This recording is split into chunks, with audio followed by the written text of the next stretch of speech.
আমাদের আজকের টপিক হচ্ছে রামান স্পেকট্রোস্কোপি। রামান স্পেকট্রোস্কোপি যেটা হয় সেটা হচ্ছে যে ধরো একটা কিউব আছে, এর মধ্যে আমি সলিউশন নিয়েছি যার রামান আমরা দেখব। তো তার মধ্যে আমি একটা ইনসিডেন্ট লাইট ফেলেছি। আগে এই ইনসিডেন্ট লাইটটা ইউভি লাইট ফেলা হতো, এখন সেটাকে লেজার লাইট ফেলা হয়। তাহলে এই ইউভি লাইটটা ইনসিডেন্ট লাইটটা মলিকুলের উপরে এসে পড়ার পরে কি হয়, দু ধরনের ফেনোমেনন হতে পারে। লাইটটা মলিকুলগুলো অ্যাবজর্ব করতে পারে, সলিউশন যেটা আছে অ্যাবজর্ব করতে পারে, করে কিছুটা ট্রান্সমিটেড হয়ে যায়, বা মলিকুলের সাথে এই যে লাইটটা এখানে পড়ছে কলিশন হয়, কলিশন হয়ে গিয়ে কি হয়, স্ক্যাটার হতে পারে। যে উপর আর নিচে যেগুলো দেখিয়েছি এগুলো হচ্ছে অ্যাকচুয়ালি স্ক্যাটারিং লাইট। তাহলে ইনসিডেন্ট লাইটটা আবার বলছি সলিউশনের উপর পড়ছে, পড়ে দু ধরনের ফেনোমেনন হতে পারে। যদি লাইটটা মলিকুলগুলো অ্যাবজর্ব করে নেয় তাহলে বাদ বাকি এক্সেস যে লাইটটা পড়ে থাকবে সেটাকে ট্রান্সমিট করে দেবে। আর যদি মলিকুলটার সাথে এই লাইটগুলো যদি মলিকুলের সাথে কলিশন করলে তাহলে যে লাইটটা আমরা পাবো সেটা হচ্ছে স্ক্যাটারিং লাইট।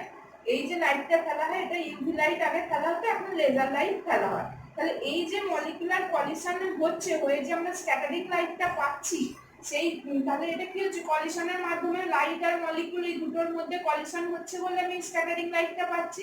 তাহলে এখন কলিশন কয় ধরনের হতে পারে, একটা ইনইলাস্টিক কলিশন হতে পারে, আর একটা হচ্ছে ইলাস্টিক কলিশন হতে পারে। ইনইলাস্টিক কলিশন আর ইলাস্টিক কলিশন থেকে মোটামুটি সেন্সটা আমরা বুঝতে পারছি যে যখন কলিশনটা ইলাস্টিক কলিশন হবে, মানে ইনসিডেন্ট লাইটটা যে এনার্জি নিয়ে এই মলিকুলের সাথে কোলাইড করেছে, আফটার স্ক্যাটারিং হয়ে যাওয়ার পর, মানে কলিশন হয়ে যাওয়ার পর আফটার কলিশন যে স্ক্যাটারিং লাইটটা আমরা পাচ্ছি তারও এনার্জি সেম হবে। আবার বলছি, ইলাস্টিক কলিশন মানে কি, ইলাস্টিক জিনিস মানে কি, যে যা আমরা আগের অবস্থায় যা ছিল কোনো একটা চেঞ্জ হওয়ার পর আবারও সেই অরিজিনাল আবার সেই আগের অবস্থাতেই ফিরে আসছে, এটা হচ্ছে ইলাস্টিক বলা হয়। তো সেরকম লাইটটা যখন ইনসিডেন্ট লাইটটা যখন মলিকুলের উপর পড়ছে একটা কলিশন হয়। এই যে কলিশনটা যখন ইলাস্টিক কলিশন কখন হবে না, যখন ইনসিডেন্ট লাইটের ফ্রিকোয়েন্সি আর এই স্ক্যাটারিং লাইটের ফ্রিকোয়েন্সি দুজনের সমান হয়ে যাবে, তখন সেটাকে বলা হবে ইলাস্টিক কলিশন। তাহলে এই কলিশনের জন্য যে ইলাস্টিক কলিশনের জন্য যে স্ক্যাটারিং লাইট আমরা পাচ্ছি এইটার নাম, সেই স্ক্যাটারিং এর নাম হচ্ছে র্যালে স্ক্যাটারিং।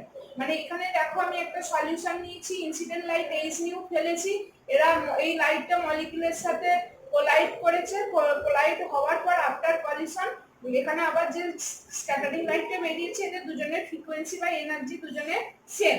তাহলে এটা হলো র্যালে স্ক্যাটারিং। এবার আসি ইনএলাস্টিক কলিশন, মানে যেটা কলিশন হবে এখানে যখন মলিকুলটা লাইটটার মধ্যে কলিশন হবে সেটা কিন্তু সেম এনার্জি বা সেম ফ্রিকোয়েন্সি লাইট আমরা পাবো না। তাহলে এই ধরনের যে ইনইলাস্টিক কলিশন, এটাই সায়েন্টিস্ট রামান আবিষ্কার করেছিলেন, তার নাম হচ্ছে রামান স্ক্যাটারিং। তার নাম অনুযায়ী এই স্ক্যাটারিং এর নাম দেওয়া হয়েছে রামান স্ক্যাটারিং। এই রামান স্ক্যাটারিং দু ধরনের হতে পারে, একটা হচ্ছে স্টোকস আর একটা হচ্ছে অ্যান্টি স্টোকস। এর জন্য রামান স্ক্যাটারিং এর জন্য যে স্পেকট্রাল লাইন গুলো পাবো অনেক সময় এগুলোকে রামান লাইন বলা হয়, আর তার যে করেসপন্ডিং স্ট্রোকস আর অ্যান্টি স্ট্রোকস লাইন এগুলোকেও লাইন বলা হয়, মানে strokes line anti strokes line এগুলো বলা হয়। তো এখন স্ট্রোকস আর অ্যান্টি স্ট্রোকস জিনিসটা কি না, যখন এই সলিউশনের মধ্যে ইনসিডেন্ট লাইট H নিউ ফেলা হলো তাহলে মলিকুলটা কি হবে, মলিকুলটা কি করে, কিছু অ্যামাউন্ট এনার্জি গেইন করে। ধরে নিলাম মলিকুলে যখন কলিশন হচ্ছে লাইটের সাথে মলিকুলে, ধরে নিলাম যে অ্যামাউন্ট এনার্জি গেইন করছে শুধুমাত্র গেইনিং অ্যামাউন্ট এনার্জিটা হচ্ছে ডেল্টা ই। তাহলে যদি ডেল্টা ই অ্যামাউন্ট এনার্জি গেইন করে ফেলে H নিউ থেকে, তাহলে স্ক্যাটারিংটা কি হবে না, H নিউ মাইনাস ডেল্টা ই হবে, মানে যা ইনসিডেন্ট লাইট এনার্জি যা ছিল তার থেকে ডেল্টা ই বাদ চলে যাবে, কারণ ডেল্টা ই অ্যামাউন্ট এনার্জি কি করেছে, মলিকুল গেইন করে নিয়েছে।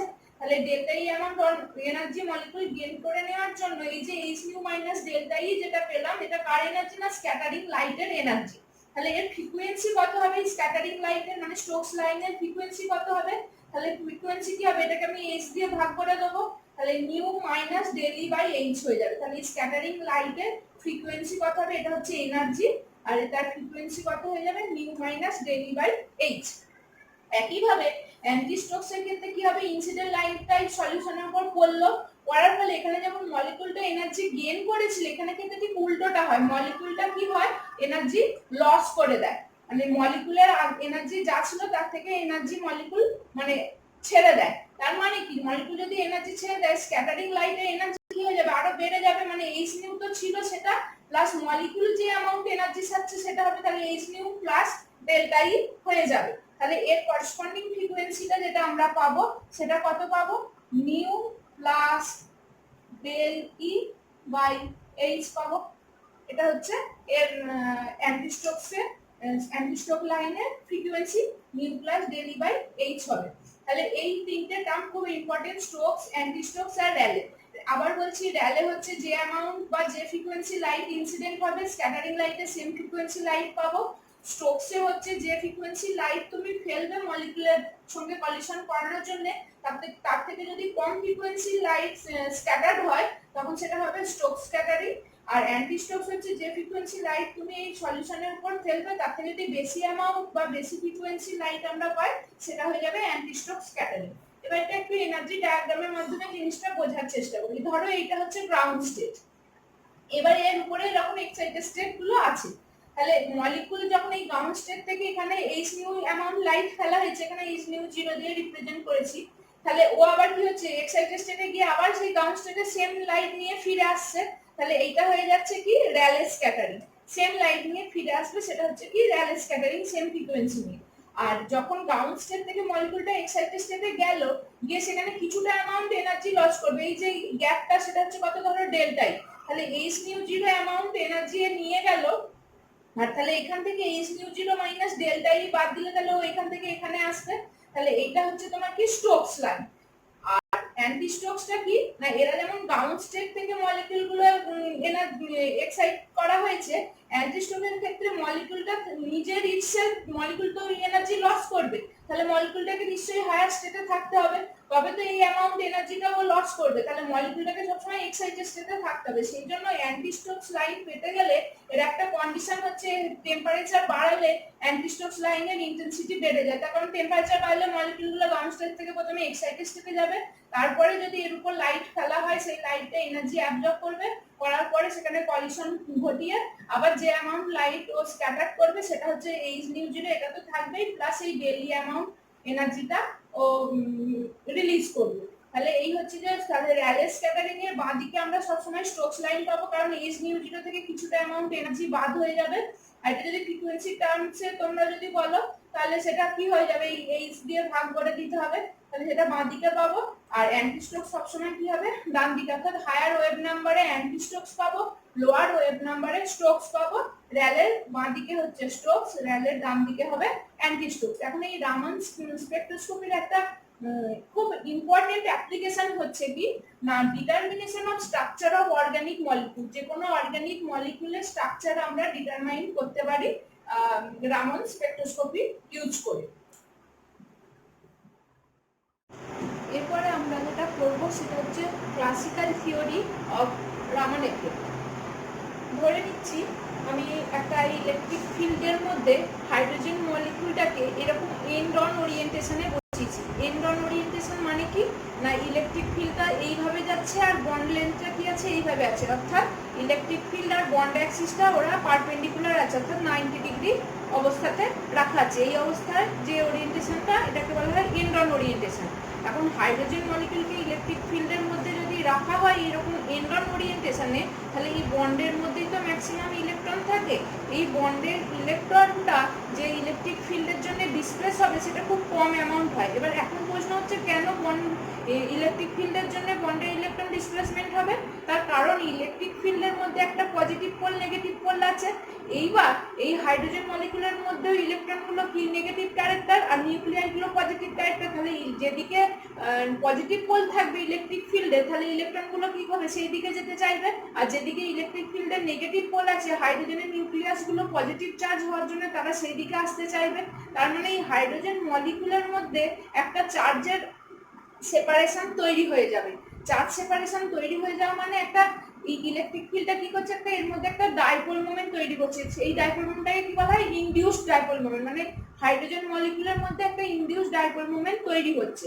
তাহলে এই যে ইলেকট্রনগুলো যে ডিসপ্লেসমেন্ট হচ্ছে ইলেকট্রিক ফিল্ডের পজিটিভ পোল দিয়ে অ্যাট্রাক্ট হয়ে এই ডিসপ্লেসমেন্টটা এই ওরিয়েন্টেশনে রাখলে এই বন্ডের ইলেকট্রনটা কম ডিসপ্লেসমেন্ট হয়। কিন্তু যদি আমি এইরকম সাইড ওয়ে ওরিয়েন্টেশনে রাখি তাহলে তারপরে যদি ইলেকট্রিক ফিল্ড এরকম অ্যাপ্লাই করি তাহলে ইলেকট্রনগুলো কি হবে, বন্ডের ইলেকট্রনগুলো যেদিকে পজিটিভ পোল আছে ইলেকট্রিক ফিল্ডে সেদিকে বেশি অ্যাট্রাক্ট হবে, আর নেগেটিভ পোলের দিকে হাইড্রোজেনের পজিটিভ নিউক্লিয়াইগুলো অ্যাট্রাক্ট হবে। মানে এখানে ইলেকট্রনের ডিসপ্লেসমেন্টটা যদি এইভাবে প্যারালাল ভাবে electric field applied electric field আর এই বন্ড অ্যাক্সিস যদি প্যারালাল থাকে একে অপরের সাথে, তাহলে কিন্তু বন্ডের ইলেকট্রনের ডিসপ্লেসমেন্টটা সবথেকে বেশি হয়। তাহলে এখানে যত ইলেকট্রনের ডিসপ্লেসমেন্ট বেশি হবে ইনডিউসড ডাইপোল মোমেন্ট তাহলে তত বেশি হবে। দেখো ওই জন্য এটার ক্ষেত্রে মিউটা বেড়ে গেছে, আপার অ্যারো মানে মিউ ইনক্রিজ করেছে আর লোয়ার অ্যারো মানে এটার ক্ষেত্রে মিউ ডিক্রিজ করেছে। আর যত ইনডিউসড ডাইপোল মোমেন্ট বাড়বে তত এই হাইড্রোজেন মলিকিউলের পোলারাইজেবিলিটিও তত বেড়ে যাবে। তাহলে মিউ এর সাথে আলফা পোলারাইজেবিলিটিটা কি হয়ে যায়, প্রপোর্শনাল হয়ে যায়, মলিকুলার পোলারাইজেবিলিটিটা প্রপোর্শনাল হয়ে যায়। এবং ইলেকট্রিক ফিল্ড তুমি যত বাড়াবে তত এর ডাইপোল মোমেন্টও তত বাড়তে থাকবে। ইলেকট্রিক ফিল্ডের ভ্যালুটা যত ম্যাগনিটিউড অফ ইটা যত বাড়বে মিউটাও তত বাড়তে থাকবে। তাহলে ইনডিউসড ডাইপোল মোমেন্ট মিউ সমান আমরা একটা ইকুয়েশন পেতে পারি, মিউ সমান হচ্ছে আলফা ই, যেখানে আলফাটা বলে দিয়েছি পোলারাইজেবিলিটি, ইটা হচ্ছে magnitude of applied electric field আর মিউটা হচ্ছে ইনডিউসড ডাইপোল মোমেন্ট। ইনডিউসড কথাটা কেন আছে, কারণ হাইড্রোজেনের মধ্যে তো ডাইপোল মোমেন্ট হতে পারে না, হোমোনিউক্লিয়ার মলিকিউল, ওকে কি করা হচ্ছে ইলেকট্রিক ফিল্ড দিয়ে অ্যাপ্লাই করে জোর করে একটা ডাইপোল মোমেন্ট তৈরি করা হচ্ছে। তাহলে এই হচ্ছে মিউ এর সাথে আলফা ই এর সম্পর্ক। এইবার এমন মলিকুল আমরা যখন ইলেকট্রিক ফিল্ডে এখানে রাখছি মলিকুলটাকে, তাহলে তখন যে ইলেকট্রিক ফিল্ডটা মলিকুলটা ফেস করছে সেইটা আমরা এই ইকুয়েশন দিয়ে রিপ্রেজেন্ট করি, মানে E=E0 sin 2π μ t। এই ইকুয়েশন দিয়ে আমরা মলিকুলের ইলেকট্রিক ফিল্ডটাকে রিপ্রেজেন্ট করে থাকি, যেখানে নিউটা হচ্ছে লাইটের ফ্রিকোয়েন্সি, মানে যে লাইটটা আমি ফেলছি সেই লাইটের ফ্রিকোয়েন্সিটা হচ্ছে নিউটা। এইবার আমরা যেটা করব তাহলে মলিকুলটা যে ইলেকট্রিক ফিল্ড এক্সপেরিয়েন্স করছে, মলিকুলটা যে ইলেকট্রিক ফিল্ড এক্সপেরিয়েন্স করছে সেটা তাহলে কি হচ্ছে E=E0 sin 2π μ t। এবার তাহলে আমি এই E এর ভ্যালুটা এখানে পুট করে দিতে পারি, তাহলে মিউ সমান কি হয়ে যাবে alpha into E0 sin 2π μ t। এখন মলিকিউলটা এই যে ইনডিউসড ডাইপোল মোমেন্টটা তৈরি হয়েছে সেটা এখানে শুধুমাত্র আমি ইলেকট্রিক ফিল্ডটা বসিয়েছি। এখন পোলারাইজেবিলিটিটা কি হয় না, মলিকিউলটার তো একটা নিজস্ব ইন্টারনাল মোশন থাকে, এটা তো লাইটের ফ্রিকোয়েন্সি হলো। এবার মলিকিউলটার একটা নিজস্ব ইন্টারনাল মোশন থাকে, মেবি সেটা রোটেশনাল মোশন হতে পারে, মেবি সেটা ভাইব্রেশনাল মোশন হতে পারে। সেই যে মোশনটা হচ্ছে মলিকুলার ইন্টারনাল মোশন তার একটা করেসপন্ডিং ফ্রিকোয়েন্সি আছে, তো সেই ফ্রিকোয়েন্সিটা আমি ধরে নিচ্ছি আপাতত। ফর এক্সাম্পল যে মলিকুলটা ভাইব্রেট করছে তার ভাইব্রেশনাল মোশনের ফ্রিকোয়েন্সি হচ্ছে নিউ ভিভ, ভিআইভি লিখেছি, শুধু নিউটা হচ্ছে লাইটের ফ্রিকোয়েন্সি, নিউ ভিভটা হচ্ছে মলিকুলটার ভাইব্রেশনের ফ্রিকোয়েন্সি। তাহলে আলফা সমান তখন হয়ে যায়, মানে পোলারাইজেবিলিটি মলিকুলার পোলারাইজেবিলিটি আলফা সমান হয়ে যায় alpha 0 plus b sine 2π nu ভিভ টি, যেখানে আলফা 0টা হচ্ছে মলিকিউলটা যখন ইকুইলিব্রিয়ামে ছিল সেই অবস্থায় তার পোলারাইজেবিলিটি, এটা হচ্ছে আলফা 0, আর হচ্ছে বিটাটা হচ্ছে রেট অফ চেঞ্জ অফ পোলারাইজেবিলিটি, মানে মলিকিউলটা ইলেকট্রিক ফিল্ডে রাখার জন্য তার যে পোলারাইজেবিলিটি যে চেঞ্জ হচ্ছে সেইটার রেটটা ডিফাইন করে এই বিটা ভ্যালু দিয়ে। আর sin 2π নিউ টি যেটা যে নিউ ভিভটা হচ্ছে ভাইব্রেশনাল মোশন। এখানে একটুখানি খেয়াল করে দেখো এটাতে ইকুইলিব্রিয়াম, এখন দেখো E সমান E0 sin 2π নিউ টি দিয়ে রিপ্রেজেন্ট করা হচ্ছে, আর এখানের ক্ষেত্রে এটা রিপ্রেজেন্ট করছে E0 এর জায়গায় beta rate of change of polarization beta sin 2π nu t. এই যে টার্মটা এই দুটো দেখো পুরোটাই এক, এটা হচ্ছে frequency of light incident light, আর এটা হচ্ছে ফ্রিকোয়েন্সি অফ মলিকুলার ভাইব্রেশন করার ফ্রিকোয়েন্সি হচ্ছে এটা। তাহলে এই আলফার ভ্যালুটা আমি এখানে আবার পুট করে দেব, তাহলে এখানে যদি আলফার ভ্যালুটা পুট করে দিই তাহলে মিউ সমান কি পেয়ে যাব alpha 0 plus beta c sin 2π nu ভিভ টি। কোথায় গেল এইটা, এই ভ্যালুটা আমি পুরো এখানে পুট করে দিলাম ইনটু E0 sin 2π নিউ টি। এইবার এই দেখো আলফা 0 এর সাথে তাহলে আমি এটা গুণ করে দিতে পারি, আলফা 0 E0 sin 2π নিউ টি পেলাম, প্লাস দেখো হাফ বিটা E0 এই একটা এক্সপ্রেশন পেয়েছি। হঠাৎ করে ভাবছো এটা থেকে এটা এলো কি করে, খুব সিম্পল। আমরা ক্লাস 12 এ আমাদের সময় ছিল তখন এটা ট্রিগনোমেট্রির একটা অঙ্ক ছিল, sin a sin b এর এক্সপ্রেশন ছিল half cos a minus b minus cos a plus b। তাহলে এইখানে খুব ভালো করে খেয়াল করে দেখো, এই পার্টটা নিয়ে আমাদের কোনো সমস্যা নেই, alpha 0 E0 sin 2 pi nu টি গুণ হলো, তাহলে এখানে পড়ে থাকছে কি দেখো, beta beta sin 2 pi nu টি into E0 sin 2 pi nu টি, তাহলে বিটা আর E0 গুণ যেটা আছে সেটা এখানে বসে গেল, আর এইখানে sin 2 পাই নিউ টি এটা a, আর sin 2 পাই নিউ টি এটা হচ্ছে b যদি ধরে নিই, তাহলে দেখো আমি এখানে কি পেয়ে যাচ্ছি, এই এক্সপ্রেশনটা থেকে হাফটা পেলাম, এখান থেকে বিটা E0টা পেলাম, এইবার এটাকে নিউটাকে a ধরে নিলাম আর এইটাকে b ধরে নিলাম, ধরে এই নিউটা হচ্ছে a আর এই নিউ ভিটা হচ্ছে b, এটা যদি করে নি দেখো cos a minus b মানে cos 2 পাই t টা দুটোরই আছে, তাহলে 2 পাই আর t কমন গেল, cos a minus b minus cos, দেখো এটা কমন গেছে, cos a plus b।